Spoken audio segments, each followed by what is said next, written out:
Hello friend, कैसे हैं आप लोग। आई होप कि आप लोग अच्छे होंगे। और आज के इस वीडियो में जीके का क्लास कराने वाला हूं, तो चलिए इस वीडियो को देखते हैं। हाँ, अगर आपका वीडियो अच्छा लगे तो वीडियो को लाइक कर दीजिएगा, और अगर आप इस चैनल पर नए हैं तो प्लीज़ चैनल को सब्सक्राइब कर लीजिए, ताकि और भी जीके जीएस और मैथ का क्वेश्चन आपको करा सकूं। तो चलिए वीडियो को स्टार्ट करते हैं। पहला क्वेश्चन है हमारा, सिंधु सभ्यता से संबंधित है। तो सिंधु सभ्यता कहाँ से संबंधित है और किससे संबंधित है? तो आदि ऐतिहासिक युग से संबंधित है। सिंधु सभ्यता किससे संबंधित है? आदि ऐतिहासिक युग से संबंधित है। हड़प्पा संस्कृति की उत्तरी सीमा का निर्धारण करता है, तो वह करता है मंडा। नेक्स्ट, सिंधु घाटी सभ्यता का वह स्थान जो अब पाकिस्तान में है, तो वह है हड़प्पा। सिंधु घाटी सभ्यता का विकसित स्थान, वह स्थल जहां घरों में कुओं के अवशेष मिले हैं, वह मिले हैं मोहनजोदड़ो से मिले हैं। नेक्स्ट क्वेश्चन, सैंधव सभ्यता के महान स्नानगार प्राप्त हुए हैं, और कहाँ से प्राप्त हुए हैं? मोहनजोदड़ो से प्राप्त हुए हैं। नेक्स्ट क्वेश्चन,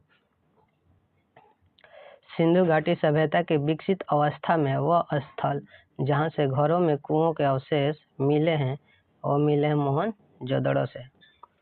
सिंधु घाटी सभ्यता का पतन नगर था, तो सिंधु सभ्यता का पतन नगर था लोथल। मृत पट्टिका पर उत्कीर्ण सिंह युक्त देवता की कृति प्राप्त हुई है, तो वह हुई है लोथल से। हाथी दांत का पैमाना हड़प्पीय संदर्भ में मिला है, तो हाथी दांत का पैमाना मिला है लोथल से। हड़प्पा का उत्खनन करने वाला प्रथम पुरातात्विक जो इसके महत्व को समझ पाया था, वह सर जॉन मार्शल थे। जो हड़प्पा उत्खनन करने वाला प्रथम पुरातात्विक जो इसके महत्व को समझ पाया था। सिंधु सभ्यता शब्द का प्रयोग सर्वप्रथम किया था, सर जॉन मार्शल ने ही किया था। सिंधु सभ्यता शब्द का प्रयोग किसने किया था कि ये सिंधु सभ्यता शब्द बनाया था? तो सर जॉन मार्शल ने।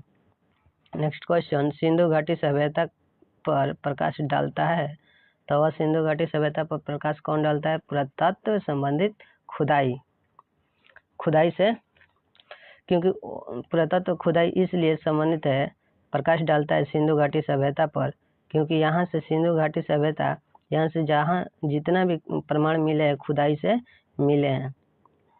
सिंधु सभ्यता से संबंधित केंद्र जो उत्तर प्रदेश में स्थित है, तो है आलमगीरपुर एवं हुलास। हड़प्पा सभ्यता स्थल लोथल कहाँ स्थित है? तो लोथल स्थित है गुजरात में। लोथल कहाँ स्थित है? लोथल स्थित है गुजरात में। नेक्स्ट क्वेश्चन, हड़प्पा संस्कृति के संदर्भ में शैलयुक्त स्थापत्य के प्रमाण मिले हैं, तो वह मिले धौलावीरा से। एक जूते हुए खेत की खोज की गई थी। एक जूते हुए खेत की खोज की गई थी कालीबंगन से। कालीबंगा कह सकते हैं, इसे लिखा है कालीबंगा से जोते हुए खेत की साक्ष्य प्राप्त हुआ था, कह सकते हैं। भारत का सबसे बड़ा हड़प्पन पुरास्थल है, तो भारत का सबसे बड़ा हड़प्पन पुरास्थल है तो राखीगढ़ी। क्या है? राखीगढ़ी। अधिशंख हड़प्पा स्थल स्थित है। अधिशंख हड़प्पा स्थल कहाँ स्थित है? तो स्थित है सिंधु घाटी सभ्यता से। मूर्ति पूजा का आरंभ माना जाता है तो पूर्व आर्य से, यानी जब आर्य थे उस समय से मूर्ति पूजा का प्रारंभ माना जाता है। हड़प्पा संस्कृति की जानकारी का प्रमुख स्रोत क्या है? तो हड़प्पा संस्कृति की जानकारी का प्रमुख स्रोत है पुरातात्विक खुदाई है। अवेस्ता और ऋग्वेद में समानता है। अवेस्ता क्षेत्रफल से संबंधित है, तो ईरान संबंधित है। नेक्स्ट क्वेश्चन हम देखते हैं, ऋग्वैदिक एवं उत्तर वैदिक काल। तो ऋग्वैदिक और उत्तर वैदिक काल से प्रश्न है, पवित्र गायत्री मंत्र जिस ग्रंथ में अंतर्विष्ट है वह है ऋग्वेद। वह कौन सा है? ऋग्वेद। क्वेश्चन है कि पवित्र गायत्री मंत्र जिस ग्रंथ में अंतर्विष्ट है वह है ऋग्वेद। वह है कौन सा है? तो ऋग्वेद है। गायत्री मंत्र के नाम से प्रसिद्ध मंत्र सर्वप्रथम किस ग्रंथ में मिलता है? तो गायत्री मंत्र के नाम से प्रसिद्ध मंत्र मिलता है ऋग्वेद से। ऋग्वेद की मूल लिपि क्या है? ऋग्वेद की मूल लिपि का ब्राह्मणी है ऋग्वेद के मूल लिपि। ऋग्वेद पर आधारित संकलन कौन सा है? तो सामवेद। ऋग्वेद पर आधारित संकलन है सामवेद। ऋग्वैदिक धर्म था। ऋग्वैदिक धर्म कौन सा था? बहुदेववादी। नेक्स्ट क्वेश्चन, ऋग्वेद काल में जनता विश्वास करती थी तो बलि एवं कर्मकांड, यही दो पे ऋग्वेद काल में जनता विश्वास करती थी, बलि एवं कर्मकांड। गोत्र शब्द का प्रयोग सर्वप्रथम हुआ था, तो गोत्र शब्द का सर्वप्रथम प्रयोग हुआ था ऋग्वेद में गोत्र शब्द का सर्वप्रथम इसमें ही प्रयोग हुआ था ऋग्वेद में। नेक्स्ट क्वेश्चन, ऋग्वेद में सर्वाधिक संख्या में मंत्र संबंधित है वह है इंद्र। ऋग्वेद में सर्वाधिक संख्या में मंत्र संबंधित है इंद्र। सबसे प्राचीन वेद कौन सा वेद है? वह है ऋग्वेद। वह वैदिक ग्रंथ जिसमें वर्ण शब्द का सर्वप्रथम नामोल्लेख मिलता है वह मिलता है ऋग्वेद। नेक्स्ट क्वेश्चन,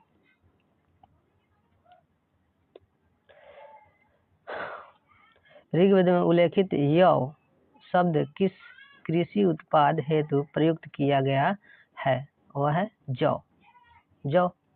वह नदी जिसके किनारे ऋग्वेद में उल्लिखित प्रसिद्ध 10 राजाओं का युद्ध लड़ा गया उसका नाम है परुष्णी।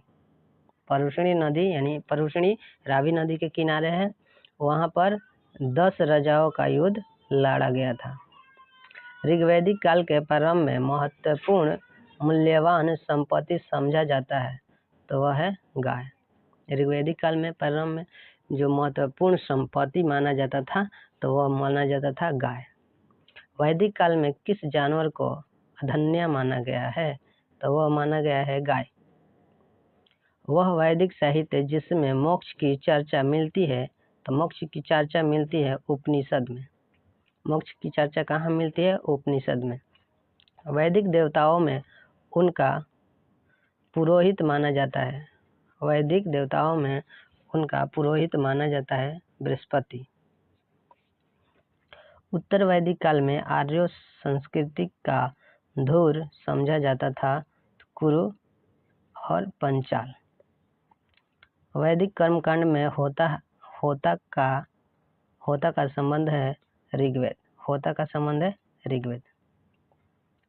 नेक्स्ट, आरंभिक वैदिक साहित्य में सर्वाधिक वर्णित नदी है सिंधु नदी। आरंभिक वैदिक साहित्य में सर्वाधिक वर्णित नदी कौन सी है? तो वह है सिंधु नदी। नेक्स्ट क्वेश्चन, वह नदी जिसको ऋग्वेद में माते तमा, देवी तमा एवं नदी तमा संबोधित किया गया है वह है सरस्वती। सरस्वती जिसको ऋग्वेद में माते तमा, देवी तमा, नदी तमा संबोधित किया गया है। शुक्ल यजुर्वेद की संहिता है। शुक्ल यजुर्वेद की संहिता है वाजसनेयी। शतपथ ब्राह्मण में उल्लिखित राजा विदेह माधव से संबंधित कृषि थे तो है ऋषि गौतम राहुगढ़। जिस ग्रंथ में पुरुष मेध का उल्लेख हुआ है वह है शतपथ ब्राह्मण। गोपथ ब्राह्मण संबंधित है, तो गोपथ ब्राह्मण संबंधित है ऋग्वेद से। गोपथ ब्राह्मण किससे संबंधित है? आप बता सकते हैं ऋग्वेद से। नेक्स्ट क्वेश्चन, आयुर्वेद अर्थात जीवन का विज्ञान का उल्लेख सर्वप्रथम मिलता है तो अथर्ववेद से। कहाँ से? अथर्ववेद से। उस उपनिषद जिसमें पहली बार निराशावाद के तत्व दिखाई देती है वह है मैत्रायणी। Next question, Maitrayani. भारतीय प्रतीक पर उत्कीर्ण सत्यमेव जयते लिया गया है। सत्यमेव जयते लिया गया है कहाँ से? मुंडकोपनिषद से।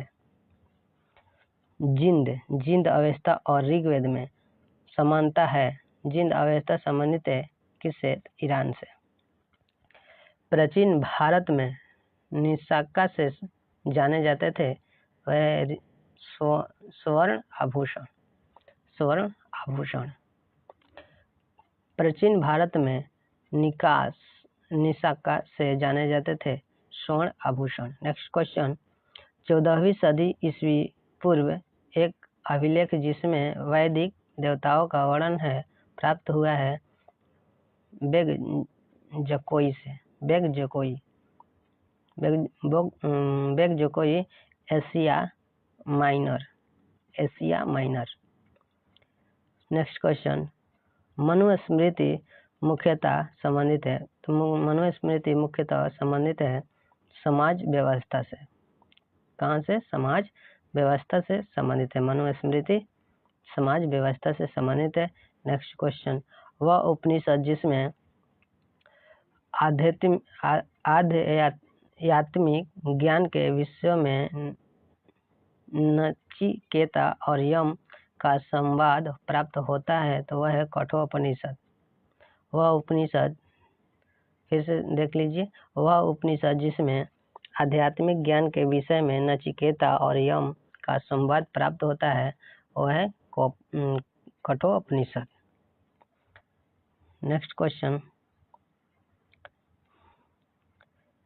क्वेश्चन है, ऋग्वेद में वह नदी जिसका उल्लेख अफगानिस्तान के साथ आर्यों के संबंध का सूचक है वह है कुंभा और क्रम।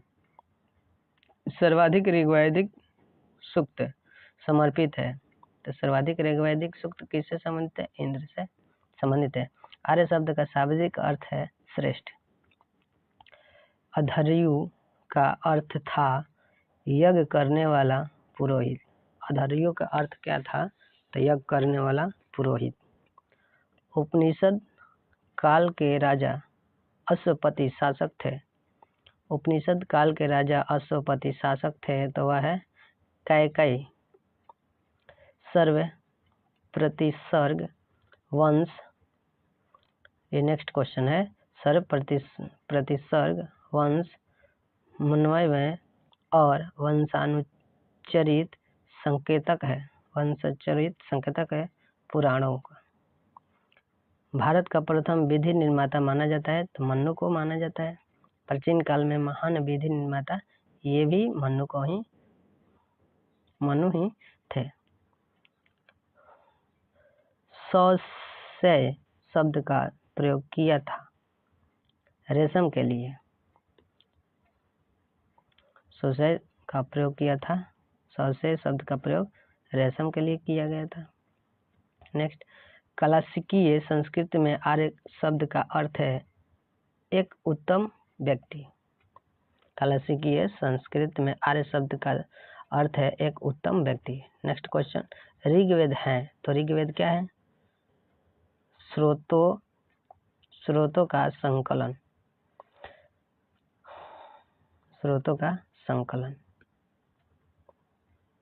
ओके, आज का यहीं तक समाप्त होता है।